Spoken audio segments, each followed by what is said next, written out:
Hello and welcome to SPMIS Academy. Today we will analyze important newspaper articles of 6th August 2020. Please note you can download the PDF version of today's newspaper analysis by clicking the link given in the comment section. You can download the PDF version of July 2020 magazine from our website spmisacademy.com. You can also join our WhatsApp group through the link given in the description section for more study materials. This is the list of the topics that we'll cover from today's newspaper. The first article is taken from editorial segment. It is about threats of nuclear weapon. And this topic is important from our syllabus paper 3, international relations point of view.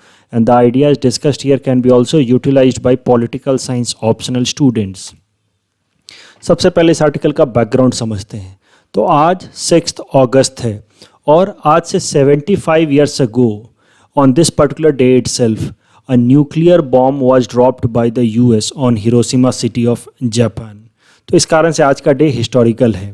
पहली बार दुनिया में nuclear bomb का इस्तेमाल किया गया था आज के दिन, आज से लगभग 75 years ago.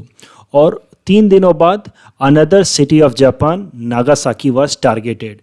And in these two nuclear attacks, more than 2 lakh people had died और उसके अलावा millions were injured. Some of them were exposed to the radiation, जिस कारण से वो बुरी तरह से injured हुए और handicapped हो गए. और उनकी आने वाली generations भी they remained impacted because of nuclear radiation. तो आज भी जापान के अंदर बहुत सारे जो handicapped लोग हैं they can be attributed or associated with this Nagasaki and Hiroshima nuclear explosion conducted by the US.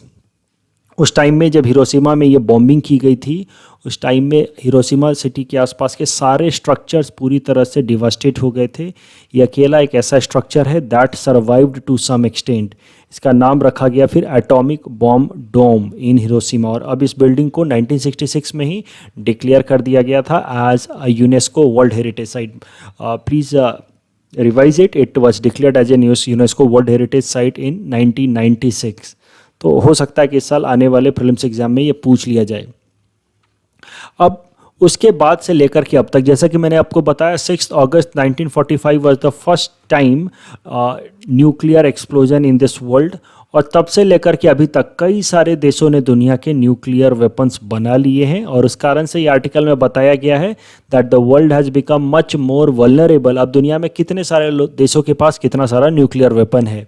तो एक बार जरा देखते हैं कौन कौन से देशों के पास न्यूक्लियर वेपन है और कितने वॉल्यूम में है. So Russia is having a nuclear arsenal somewhere closer to 6500, जबकि USA has a nuclear arsenal in excess of 6000. उसके बाद France is having 300 nuclear arsenal, China 290, UK 215, Pakistan 150, India 140, Israel 80 and North Korea 30. देखो ये data 2019 का है. हाल फिलहाल में Stockholm institute ने एक डेटा फिर से रिलीज़ किया था जिसको थोड़ा सा रिवाइज किया था. उसमें इंडिया के ओवरऑल न्यूक्लियर आर्सेनल्स 150 बताए गए थे, जबकि पाकिस्तान के 160 बताए गए थे. बट मोर और लेस जो आपको बातें याद रखनी है कि दुनिया में 9 ऐसे कंट्री हैं जिनके पास ऑफिशियली न्यूक्लियर वेपन है. और सबसे ज़्यादा जो न्यूक्लियर आर्सेनल जिस कंट्री के पास अवेलेबल है that is Russia, followed by the US. और इतना ज़्यादा हम न्यूक्लियर वेपन अब बिल्ड कर चुके हैं. बस 2 छोटे छोटे न्यूक्लियर वेपन का तो हमने मैसिव इम्पैक्ट देखा नागासाकी और हिरोशिमा में. अब तो हमने इतना सारा न्यूक्लियर आर्सेनल बिल्ड कर लिया है. And that is why this modern world is known as the age of overkill. Overkill वाला एज इसको इसलिए कहते हैं क्योंकि आज के टाइम में हमने जितना न्यूक्लियर वेपन बना लिया है they are sufficient to kill this world multiple times. बस एक बार नहीं, पूरी दुनिया को बहुतों बार मल्टीपल टाइम्स डिस्ट्रॉय करने के लिए इतने सारे न्यूक्लियर वेपन्स काफ़ी हैं. That is why in this context it is known as the age of overkill. Collectively, we have developed as many nuclear arsenals that are sufficient enough to destroy this world multiple times. अब जरा देखते हैं some of the arguments regarding development of nuclear weapons. कि हमें nuclear weapons बनाने चाहिए या नहीं बनाने चाहिए. तो there are some supporters also of nuclear proliferation. यानी कि कुछ ऐसे लोग हैं जो सपोर्ट करते हैं कि हाँ कंट्रीज़ को ज़्यादा से ज़्यादा न्यूक्लियर वेपन बनाना चाहिए और दुनिया भर में there should be nuclear proliferation. मतलब there in this world there should be more and more production of nuclear arsenals. उनका क्या आर्ग्यूमेंट है जरा समझते हैं, उन कौन से ग्राउंड पे वो सपोर्ट करते हैं. They say that nuclear weapon gives a sense of security to a country. एक कंट्री को जब उसके पास न्यूक्लियर वेपन होता है तभी जाकर के उसको ये फील आती है कि वो पूरी तरह से सिक्योर्ड है from any kind of external threat. उसके अलावा what they argue that nuclear weapons avoid war. तो न्यूक्लियर वेपन होने के कारण दुनिया भर में लड़ाइयाँ नहीं होती हैं and the world has become free from wars because it create deterrence, it creates mutual assured destruction. तो ये दोनों टर्म समझते हैं कि कैसे न्यूक्लियर वेपन से डेटरेंस क्रिएट होता है, how it leads to mutual assured destruction, और जिस कारण से ओवरऑल दुनिया भर में वॉर्स को अवॉइड किए जाते हैं। तो जरा समझते हैं इस फिगर की मदद से। Let us understand the concept of mutual assured destruction and nuclear deterrence. तो मान लो एक कंट्री है ए और उसकी एक राइवल हॉस्टाइल कंट्री है बी, और कंट्री ए के पास न्यूक्लियर वेपन है, कंट्री बी के पास भी अगर न्यूक्लियर वेपन है, तो ये दोनों कंट्री फिर आपस में कभी नहीं लड़ेंगे अकॉर्डिंग टू दीज पीपल जो न्यूक्लियर प्रोलिफरेशन के सपोर्टर हैं। उनका ऐसा कहना है कि जब दोनों के पास ही न्यूक्लियर वेपन है तो दोनों जानते हैं कि they can not win against each other, but in the process of war they will and up destroying each other, so they will not fight each other because they know that the other party also has nuclear weapon and they will end up destroying each other mutually. That is what is known as mutual assured destruction. So if two countries are having nuclear weapon, they are assured of destructing each other, and that is why they will not go at war. That is why there will be deterrence against war, and this is known as nuclear deterrence. और इसी argument का इस्तेमाल करके explain किया जाता है कि क्यों इंडिया और पाकिस्तान के बीच में 1971 के बाद से अभी तक कोई भी फुल स्केल वॉर नहीं लड़ा गया। आपको पता है कि इंडिया और पाकिस्तान के बीच में 3 फुल स्केल वॉर लड़े गए, 1948 में, 1965 में एंड देन 1971 में। फिर दोनों कंट्री न्यूक्लियर वेपन स्टेट बन गए इन 1998, और तब से दोनों कंट्रीज़ के बीच में कोई फुल स्केल वॉर नहीं लड़ा गया है। कारगिल जो था that was not a full scale war, उसमें तो पाकिस्तान का यही स्टैंड था 1991 के कारगिल वॉर में कि ये इंट्रूडर्स हैं, ये टेररिस्ट हैं, these are not Pakistani army. उसके अलावा हाल फिलहाल में भी आप देखें तो हॉस्टिलिटी डेवलप होती है, टेंशंस बिल्ड होते हैं, बट लो इंटेंसिटी वॉर होते हैं, प्रीएम्प्टिव स्ट्राइक्स होते हैं, सर्जिकल स्ट्राइक्स जिनको हम कहते हैं, but that does not ever build to full scale war.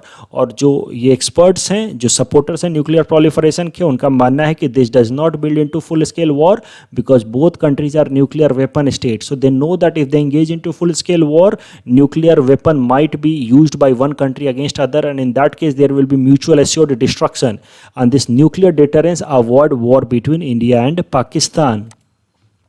लेकिन there are some arguments against nuclear development or nuclear proliferation also.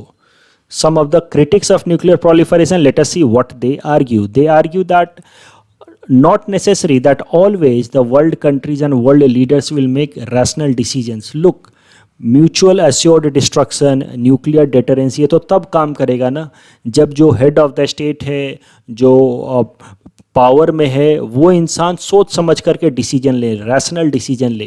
But there are critics who say that there are some irresponsible nuclear power also in this world. For example North Korea के dictator को irresponsible माना जाता है and many times he is known for taking irrational decisions. वैसे case में ये concept of mutual assured destruction काम नहीं करेगा। He might not give that much thinking in some cases and he might and up using nuclear weapon, और उसके बाद फिर सामने वाली पार्टी भी न्यूक्लियर वेपन का इस्तेमाल करेगी, in that way it will lead to massive destruction, it can lead to destruction of entire world. उसके अलावा देर आर ऑलवेज पॉसिबिलिटीज़ कि अगर हम न्यूक्लियर वेपन बनाएंगे then these nuclear weapons might slip into the hands of terrorist groups, और terrorist groups तो फिर इसका इस्तेमाल जरूर करेंगे।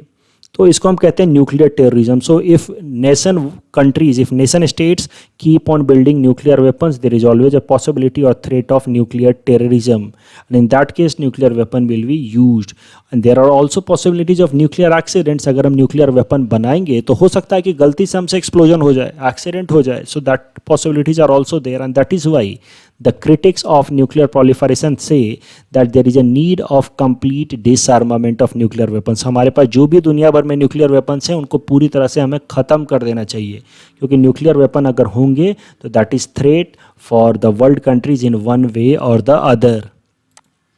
अब जरा इंडिया का न्यूक्लियर प्रोग्राम देख लेते हैं। सो देखो, India right after independence, India ने एक पॉलिसी अडॉप्ट की that India will develop nuclear technology but only for the civilian purpose. इस बात को आप ध्यान रखेंगे। जब हमने पहली बार हम आज़ाद हुए आफ्टर 1950, तो हमारे देश के जो पहले प्रधानमंत्री थे जवाहरलाल नेहरू जी, उनका स्ट्रिक्ट इंस्ट्रक्शन था and he followed a strict policy of complete nuclear disarmament. He said that India will develop nuclear technology but that nuclear technology will be used only for civilian purpose, for example generation of power, for example medical purposes, but not for military purpose. लेकिन 1962 में after India China war, Sino India war, India में demands उठने लगे कि India should also go for building up nuclear weapons. और फिर 1966 में China itself developed nuclear weapon of its own. उसके बाद से India also started planning to make nuclear weapon of its own. और उसके 8 सालों बाद 1974 में इंडिया ने एक न्यूक्लियर एक्सप्लोजन किया, एक न्यूक्लियर टेस्टिंग की, जिसका नाम दिया गया ऑपरेशन स्माइलिंग बुद्धा. और इंडिया ने इस न्यूक्लियर एक्सप्लोजन करने के बाद कहा that it was a peaceful nuclear explosion. जबकि फिर 1998 में इंडिया ने वापस से पोखरण एरिया में ही, जो राजस्थान के अंदर है, दूसरा मिशन लॉन्च किया जिसका नाम था ऑपरेशन शक्ति. और इस बार इंडिया ने डिक्लेयर कर दिया that it is an officially nuclear weapon state. तो देखो 1974 में भी हमने न्यूक्लियर एक्सप्लोजन किया था पोखरण में, it is known as Pokhran 1. 1998 में भी हमने न्यूक्लियर एक्सप्लोजन किया था in Pokhran, it is known as Pokhran 2. Pokhran 1 is also known as operation smiling Buddha. But after doing it India said that it is a peaceful nuclear technology. मतलब India said officially कि ये जो technology हमने डेवलप की है इसको बस सिविलियन पर्पस के लिए इस्तेमाल करेंगे. लेकिन 1998 में जब हमने ऑपरेशन शक्ति लॉन्च किया under prime minister Atal Bihari Vajpayee, तो हमने कंफर्म किया कि हमने न्यूक्लियर वेपन बना लिया है और अगर ज़रूरत पड़ी तो हम इसका इस्तेमाल भी कर सकते हैं फॉर मिलिट्री पर्पस. अब जरा देखते हैं इंडिया की न्यूक्लियर डॉक्ट्रिन, मतलब इंडिया की क्या पॉलिसी है रिगार्डिंग न्यूक्लियर वेपन. तो हमने 2003 में न्यूक्लियर डॉक्ट्रिन डेवलप किया. 1998 में हमने न्यूक्लियर वेपन बना लिया, फिर 2003 में हमने न्यूक्लियर डॉक्ट्रिन डेवलप किया. According to this nuclear doctrine some of the major points are no first use, यानी कि हम पहले न्यूक्लियर वेपन का इस्तेमाल किसी के अगेंस्ट नहीं करेंगे, no first use, but we will respond with massive retaliation. सरल शब्दों में अगर किसी ने हम पे अटैक कर दिया न्यूक्लियर वेपन का, तो फिर हम मैसिव रिटेलिएट करेंगे, जोरदार अटैक करेंगे, फाइट बैक करेंगे विथ न्यूक्लियर वेपन. तीसरा इंपॉर्टेंट पॉइंट है of India's nuclear doctrine that no use against non nuclear state. तो हम अपने न्यूक्लियर वेपन का इस्तेमाल कभी भी किसी ऐसे देश के खिलाफ नहीं करेंगे जिसके पास न्यूक्लियर वेपन नहीं है. अब जरा देख लेते हैं कि नो फर्स्ट यूज पॉलिसी किन किन देशों ने अपना रखा है अपार्ट फ्रॉम इंडिया. तो इंडिया के अलावा चाइना की भी नो फर्स्ट यूज पॉलिसी है, but that is with certain conditions. China की कंडीशन ये है कि अगर यूएस ने ताइवान के मैटर में इंटरफेयर किया and then China might use or revoke no first use policy, और चाइना उस केस में न्यूक्लियर वेपन का इस्तेमाल कर सकता है. उसके अलावा नॉर्थ कोरिया ऑल्सो है जो नो फर्स्ट यूज पॉलिसी. जबकि कुछ एक कंट्रीज हैं they do not have no first use policy like USA, Russia, UK, Pakistan, Israel and France. अब कभी भी न्यूक्लियर वेपन पे सवाल आ जाए या इंडिया की न्यूक्लियर डॉक्ट्रिन पे सवाल आ जाए तो आपको किस तरह का कंक्लूजन लिखना है वो भी देख लेते हैं. आपको लिखना है कि India is a responsible nuclear power. We know what our responsibilities are, but India developed nuclear weapons for the purpose of national security. देख हमारे जो दो नेबरहुड कंट्रीज हैं Pakistan and China, both are hostile to India, और इस कारण से India को नेशनल सिक्योरिटी पर्पस के लिए न्यूक्लियर वेपन डेवलप करना पड़ा. But still India is very much committed to nuclear disarmament. मतलब दुनिया के अगर बाकी कंट्री अपने न्यूक्लियर वेपन को स्क्रैप करने को तैयार हैं तो इंडिया भी अपने न्यूक्लियर वेपन को अबैंडन या स्क्रैप करने के लिए तैयार है. India still wants complete nuclear डिसआर्मामेंट of the world. The next article is taken from international segment. It is regarding massive blast in Beirut. तो this topic can be asked in only our prelims exam. आपने इस तरह का image footage जो media में आ रहा है वो तो ज़रूर देखा होगा. बेरूत शहर में इस तरह का मैसिव ब्लास्ट हुआ था, तो इससे रिलेटेड थोड़ी बहुत इंफॉर्मेशन हम यहाँ पे देखेंगे.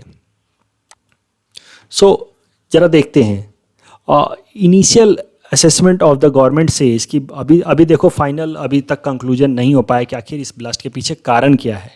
बट जो लेबनान सरकार ने इनिशियल असेसमेंट किया उसके हिसाब से उनका ऐसा मानना है कि लगभग 2700 tons of ammonium nitrate was stored in a warehouse near Beirut port. तो यहाँ बेरूत पोर्ट में आप देखो यहाँ पे एक्सप्लोजन हुआ है और वहाँ की सरकार ने कहा कि यहाँ पे अमोनियम नाइट्रेट लगभग 2700 स्टोर करके रखा हुआ था पिछले 6 सालों से, और अमोनियम नाइट्रेट स्टोर किया हुआ था for the purpose of making fertiliser.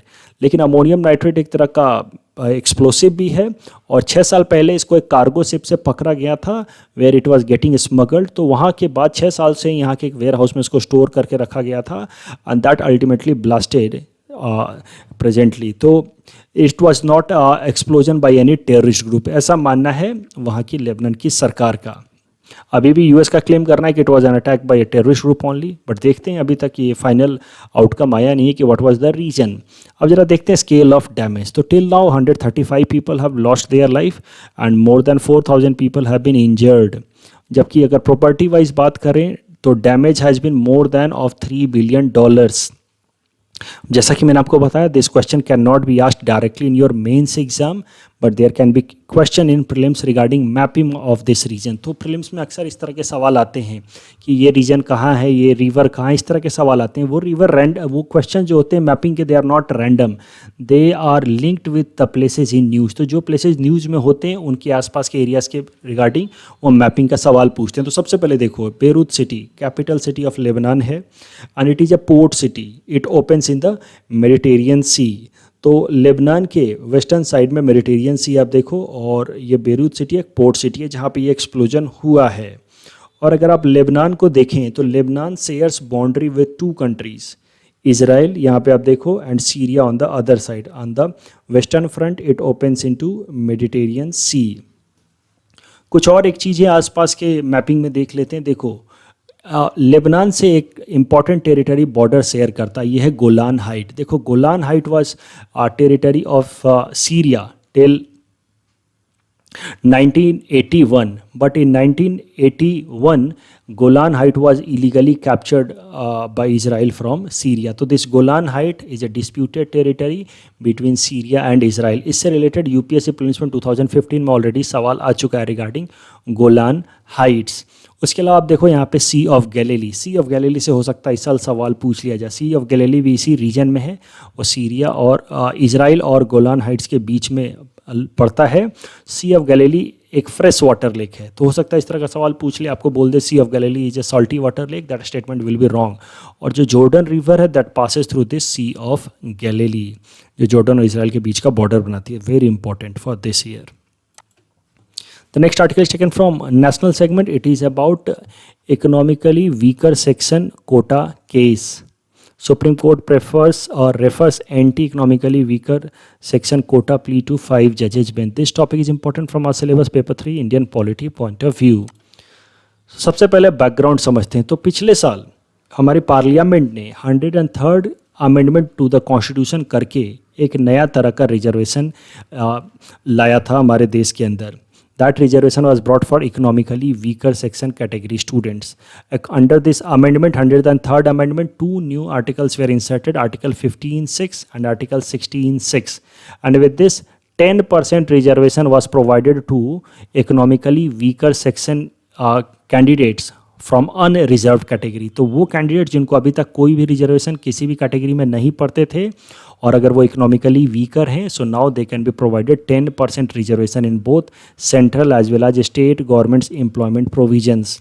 तो अब टोटल रिजर्वेशन हमारे देश में किस किस तरह के हैं और कितने परसेंट है वो ज़रा देखते हैं। तो देखो, शेड्यूल ट्राइब्स के लिए 7.5% रिजर्वेशन है, शेड्यूल कास्ट के लिए 15% है, ओबीसी के लिए 27% है, नाउ इकोनॉमिकली वीकर सेक्शन के लिए 10% रिजर्वेशन है। तो टोटल अब ओपन सीट्स हैं 40.5%। अब करंट न्यूज़ देखते हैं। तो a plea has been filed in the supreme court challenging this economically weaker section quota. तो ये जो रिजर्वेशन प्रोवाइड किया गया इकोनॉमिकली वीकर सेक्शन स्टूडेंट्स को, उसके अगेंस्ट एक पिटीशन फाइल किया गया सुप्रीम कोर्ट में, इसको इलीगल डिक्लेयर करने के लिए, इसको अनकॉन्स्टिट्यूशनल डिक्लेयर करने के लिए। तो ज़रा देखते हैं कि कौन से ग्राउंड पे इसको चैलेंज किया गया है। तो this economically weaker section reservation has been challenged on the basis of Indira Sawhney judgment of 1992। तो इंदिरा साहनी केस में सुप्रीम कोर्ट ने 1992 में कुछ एक इम्पॉर्टेंट डायरेक्टिव्स दिए थे वो डायरेक्टिव्स का वायलेशन माना जा रहा है this economically weaker section quota case. देखते हैं इंदिरा सोनी केस में सुप्रीम कोर्ट ने क्या क्या डायरेक्टिव्स दिए थे। दो इंपॉर्टेंट डायरेक्टिव थे। पहला डायरेक्टिव था that economic backwardness can not be the sole criteria for giving reservation in public employment. तो बस आप इकोनॉमिक बैकवर्डनेस के बेसिस पे कि कोई गरीब है उस बेसिस पे आप रिजर्वेशन नहीं दे सकते, आपको दूसरे फैक्टर्स को साथ में लेना होगा। फॉर एग्जांपल सोशल बैकवर्डनेस की कोई पिछड़ी जाति को बिलोंग करता है, उसके अगेंस्ट हिस्टोरिकल इंजस्टिस हुआ है, ये सारे क्राइटेरिया साथ में होंगे तभी जाकर के आप किसी को रिजर्वेशन दे सकते हैं। और दूसरा प्रोविजन था that overall reservation should not exceed 50%।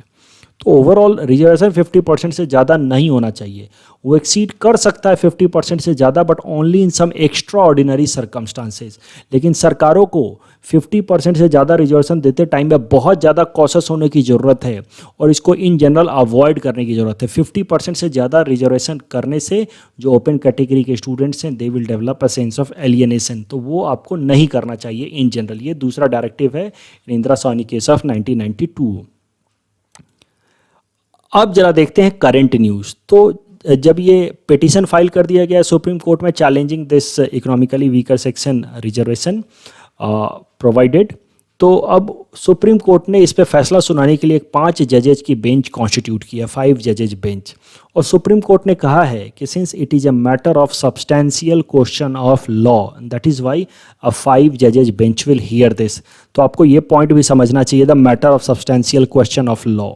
देखो, जब भी सुप्रीम कोर्ट किसी भी केस को कहती है कि this case involves matter of substantial question of law, मतलब उसका ये है कि इस केस को रिजॉल्व करने के लिए अब हमें कॉन्स्टिट्यूशन को इंटरप्रेट करना होगा, मतलब कॉन्स्टिट्यूशन को पढ़ के वापस से उसकी बातों को समझना होगा, इंटरप्रिटेशन करना होगा। और जब भी कोई केस जिसमें सुप्रीम कोर्ट कहती है कि it involve substantial question of law, मतलब अब उसमें कॉन्स्टिट्यूशन को इंटरप्रिटेशन करने की जरूरत होगी, रेफर करने की जरूरत होगी, तो उस केस के लिए कम से कम 5 जजेज की बेंच बैठनी चाहिए, नॉट लेस देन दैट, उससे ज़्यादा बैठ सकती है।